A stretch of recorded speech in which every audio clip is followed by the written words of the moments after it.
ආසාවෙන් හිටපු තැනකට අපි හෙට යන්න තමයි හදන්නේ.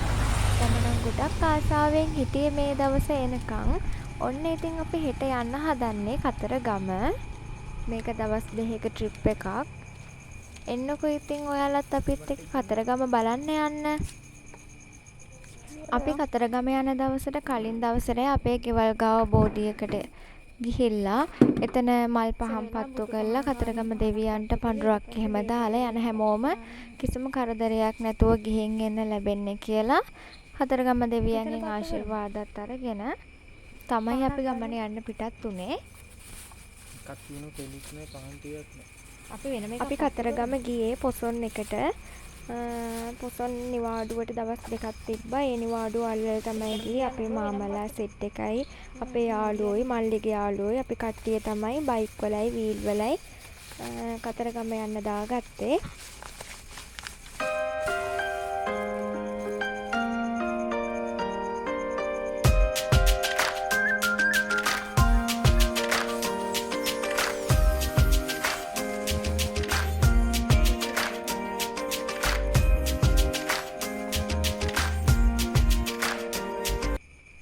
අපි යන වෙලාවේ නම් බෝධිය ගාව කවුරුත්ම හිටියේ නැහැ. ඒකින්ද අපි නිදහසේ වැඳලා කරලා එන්න පුළුවන් වුණා. ඊපස්සේ විෂ්ණු දෙවියන්ට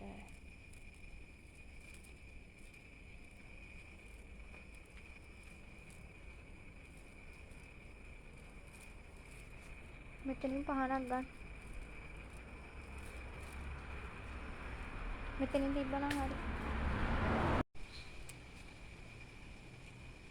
අපිත් එක්ක තව කට්ටිය යනවා. ඒ කට්ටිය යාළයි ගෙවල් ගාව තියෙන පන්සල් වලට යනවා කිව්ව හින්දා අපි ළඟම තියෙන අපේ පන්සල ගාවට ගිහිල්ලා වැඳලා ආවා.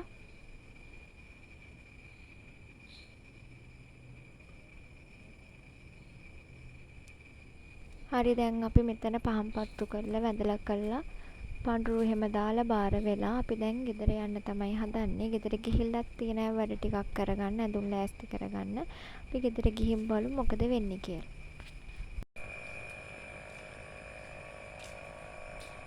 අපි ගෙදර යනකොට අම්මලයි නැන්දලා එකතු වෙලා හෙට ගෙනියන්න තියෙන කෑම ටික ලෑස්ති කරනවා. උදේට පාන් එක කන්න සීනි සම්බෝලයි තව හැලප එහෙමත් හදනවා. එහෙනම් ඔය මෙහෙම කරා. මේ වටේ කප. තේඹල දැම්මේ? එහෙනම් යන්නේ කියන මම ඇරුවා නම් අම්මලා. මෙතන යන්න පුළුවන්. දැන් මේ ට්‍රිප් එක යන දවසේ උදේ පාන්දර කට්ටිය හරියටම 4 වෙනි අපේ ගිල්ගාවට ඇවිල්ලා හිටියා. කට්ටියටම 4 වෙනි කිව්වා. කට්ටිය වෙලාවටම ඇවිල්ලා හිටියා. දැන් මේ පේන්නේ ඔයගොල්ලන්ට මාතර බෝධිය. අපි මෙතනත් චුට්ටක් නවත්තලා පඳුරක් එහෙම දාලා තමයි ආයෙ කරගන්න පිටත් උනේ.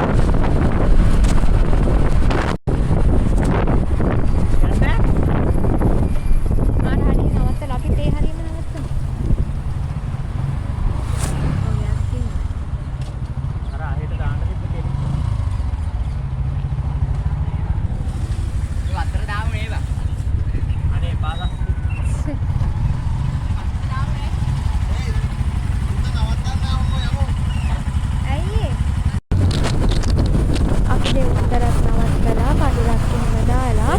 ආයි කතරගම යන්න පිටත් වුණා. ඔය ඉන්නේ අපි දෙන්නා. ඉස්සරහින් යනවා අපේ වීල් ටිකයි බයිසිකල් දෙකයි. අපි ඔක්කොම වීල් තුනකුයි බයිසිකල් තුනකුයි තමයි ගියේ.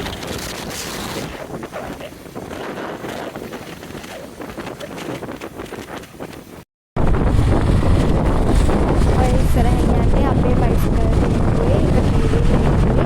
කට්ටියම එකට අල්ලගන්න හෙන අමාරුයි. ඒකෙදි තමයි වාහන ටික බලා ගන්න වෙන්නේ.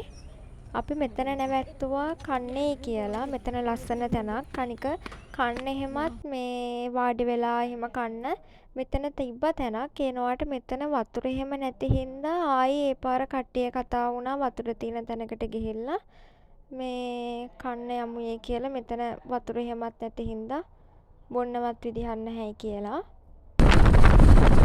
දැන් වෙලාව උදේ 7 වගේ ඇති. බලන්න මේ හරිය ලස්සන උණු පාතරට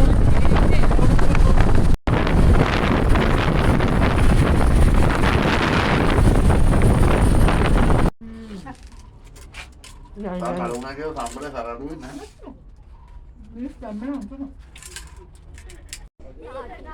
අපි තා ටිකක් ඉස්සරහට ගිහිල්ලා කඩේකින් පාන්න හැමත් අරගෙන අපි ගෙදරින් හදාගෙන ආපු සීනි සම්බෝලක් තිබ්බා. තව යාළුවෙක් අප එහෙම හදාගෙන ආවා. ඒ ටිකත් අරගෙන පන්සලක් තිබ්බා. එතන පන්සල ගාව නවත්තලා කට්ටියම කාලා කියලා ආයෙ ගමන යන්න පිටත් වුණා.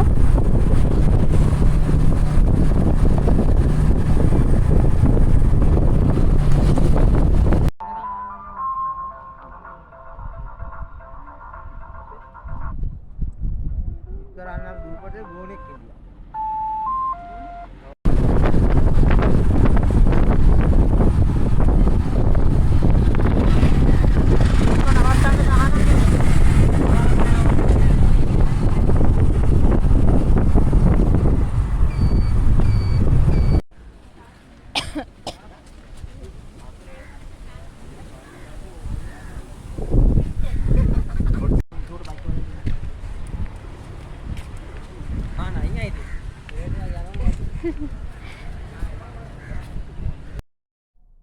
ඕන්න දැන් අපි දුර ගෙවාගෙන ඉස්සෙල්ලාම ඇවිල්ලා ඉන්නේ තිස්ස මහරාම විහාරය වැඳගන්න. අපි මෙතනින් මඩුත් එහෙම අරගෙන දැන් මේ යන්නේ තිස්ස මහරාම විහාරය වැඳගන්න ඉස්සෙල්ලම. බලන්නකො මෙතනින් මේ මල් වලට පැන් ඉහින්න තියෙන විදිය. එතන වතුර නම් හරිම කූල්. ඒ වගේ මෙතන පැන් ඉහ ගන්න තියෙන විදිහ නම් හරිම මේ වෙනස් විදිහ මේ මම නම් කලින් දැකලා තිබ්බේ නෑ මේ විදිහට. මාරම ෂෝක් එතන නම්. අපි දැන් මෙතනින් පැනුත් ඉහගෙන මල් වලට අපි දැන් විහාරයට යන්න තමයි හදන්නේ. ඕගොල්ලෝ දන්නවද ළමයි මෙතන මේ තිස්ස මහරාම විහාරයේ තියෙනවා කොහොඹ ගහක්. ඒ කොහොඹ ගහේ විශේෂත්වයක් තියෙනවා. ඕගොල්ලෝ දන්නවද ඒ විශේෂත්වය මොකක්ද කියලා? කට්ටිය කියන විදිහට මේ කොහොඹ ගහේ එක පැත්තක තිත්තරහක් එනවලු, එක පැත්තක කොලේ තිත්තරහක් එන්නේ නැහැලු. එහෙම තමයි කට්ටිය කියන්නේ. නම් මම නම් දන්නේ නැහැ ඒක හරියටම. එහෙම ජනප්‍රවාදයක් තියෙනවා. දැන් වෙලාව 12ට විතර ඇති. මේ වෙලාවට නම් පුදුම රස්නයක් තිබ්බේ. මෙහෙට මාර විදිහට පෑවිල්ල යන්න බෑ, මාරම රස්නෙයි. ඒ වුණාට මෙතන මාරම ලස්සනයි, හිත නිවෙන තැනක්. ඕන තරමක් ඕන වෙලාවක් ඉන්න පුළුවන්.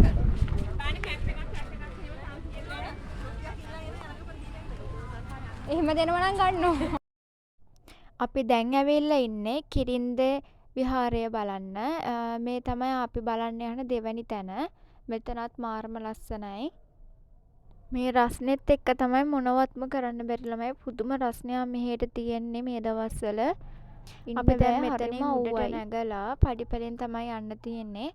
බහිනකොට එහා පැත්තෙන් බහින්න තියෙනවා ගල් තලාවක් වගේ. දැන් මෙතනින් පඩිපෙල උඩට නැගගෙන යන ගමන් තමයි අපි මේ ඉන්නේ.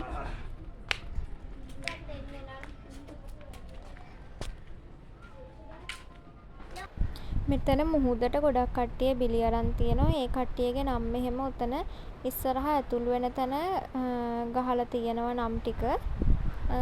මෙතන විහාරයට තව කිරින්ද විහාරය ඇරුණාම විහාර මහදේවී විහාරය කියලත් මෙතන අඳුන්වනවා. ඒ මොකද කියලා දන්නවද? මෙතන විහාර මහදේවිය ගොඩ බැහැපු තැන කියලා හඳුන්වන හින්දා තමයි මෙතනට ඒ නම වැටිලා තියෙන්නේ. අද හුලම් පාර මාරම සැරයි. හුලම් පාරත් එක්ක උඩට යන්න හෙන අමාරුයි. මේ අපේ කට්ටිය නමට විහිළු කර කර හිටියේ හුලම් පාරට මුහුදට ගහන්න ආවි කියලා. ඊ බෑ යන්න.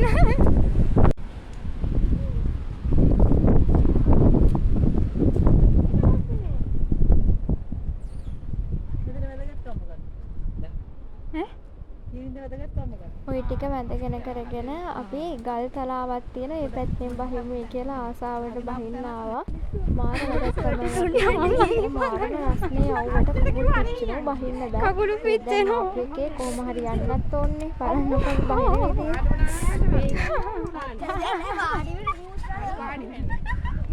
කකුල් පිච්චෙනවා. අර දැකලා ලේරි නේ. ඒ වෙන්නේ කයි. අපි දන්නේ අපි ඉස්සරහමයි. මොනවලට මේ ඉන්න ඕනේ කිව්ද අපි ඉස්සාව. මේ රස්නෙත් එක්ක ඉන්න බෑ ළමයි. අපි දැන් හදන්නේ මෙතන නාන තැනක්. මේ මෙතන තියෙන නාන තැනක් කට්ටිය ගොඩක් කට්ටිය නානවා. ඒක හින්දා අපිත් මෙතනින් නා ගන්න කියලා තමයි බැලුවේ. අපි මෙතනින් නාලා කියලා කෙලින්ම ආවේ නවතින තැනට ඇවිල්ලා ගෙදරින් හදාගෙන ආව කෑම. එක එක්කෙනාට බාර දීලා තිබේ. බස් වෙනම කට්ටියක් බාරගත්තා. කෑම වෑංජන ටික වෙනම කට්ටියක් බාරගත්තා. එහෙම බාරගත්තු හින්දා ආපු ගමන් කන්න තමයි තිබ්බේ අපිට.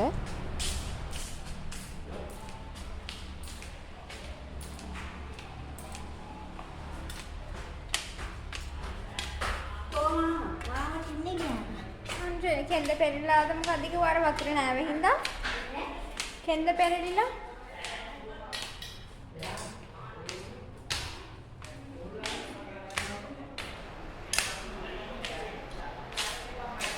මේ තියෙන්නේ අපි නවතින තැන.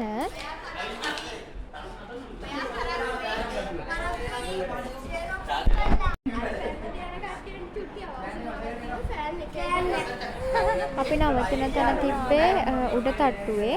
ඒකේ හෝල් එකක් වගේ තමයි තියෙන්නේ. හෝල් එක ඇතුලේ ඇඳවල් දාලා තියෙනවා. ඒ හෝල් එක ඇතුලේ ඇඳවල් වල හැමෝටම එකට තමයි ඉන්න තියෙන්නේ. මේකේ ඇඳවල් 16ක් මට මතක විදිහට ඇඳවල් 16ක් හරි 17ක් හරි බාත්රූම් 3ක් තිබ්බා. හොඳ ඉන්න කඩේ එහෙම තියෙනවා. හරි නිදහස් තැනක්.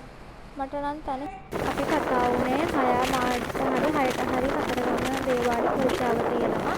ඒ පූජාවට යමු කියලා ඉතින් කංකාලා කට්ටිය වශ එහෙම දාගෙන දැන් මේ කතරගම දේවාලේට යන ගමන් තමයි අපි මාරම ලස්සන ඉන්නේ.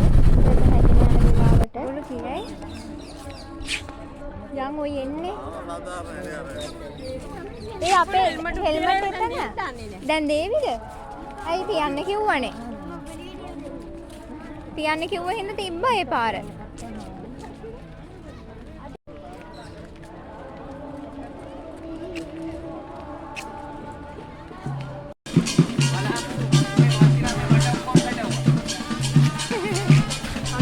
අරුවට දීලා ඔක්කොම ටික ඒ පාර ඔහෙලත් අනේවන්න.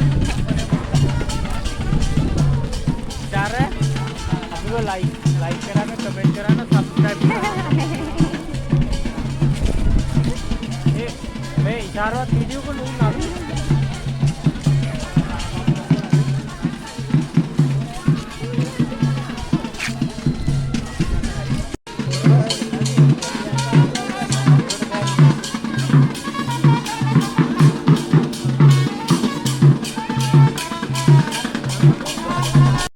දැන් මේ පූජාවට පරක් වෙලා කට්ටියම යන ගමන් තමයි ඉන්නේ හදීසියේ.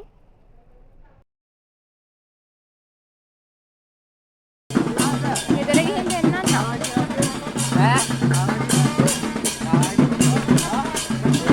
යතුරු ගේන්න හදන කාවාඩිය. යතුරු බෑග් කෙල්ලන් යනවා.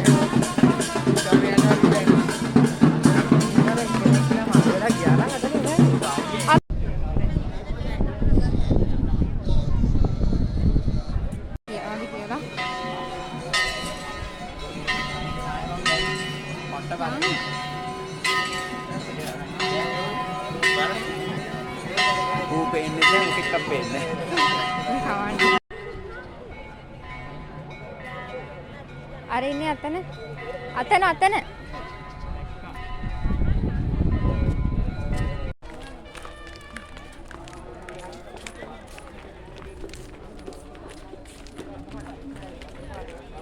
කොහොමද ගම්